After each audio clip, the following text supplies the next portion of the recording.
مساء الفل عليكم، عاملين ايه؟ يا رب تكونوا بخير وصحة وسعادة دايما يا رب. في الفيديو ده ان شاء الله هنعمل هوت شوكليت بطريقة سهلة وبسيطة، مكوناتها في البيت. تقدري لو ما فيش مكون مش متاح عندك تستغني عنه خالص. تعالي نشوف معانا ايه. معايا هنا 1.5 كوباية من الحليب او الكمية اللي انت عاوزاها، وهتضعفي المقادير. هنا 2 معلقة كبار من الكاكاو الخام اللي هو غير محلى. هنا 1 معلقة صغيرة من النشا. الحليب عندي يكون بارد. وهنا 1.5 معلقة من السكر او السكر ده حسب الرغبة زي ما انت عايزة.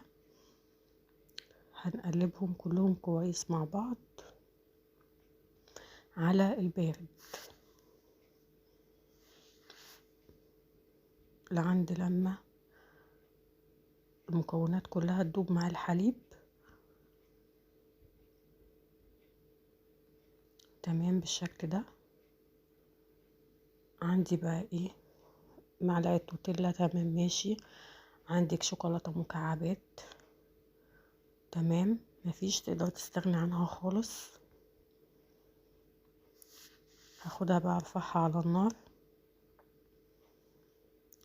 هقلبها كويس لحد لما تبتدي تغلي.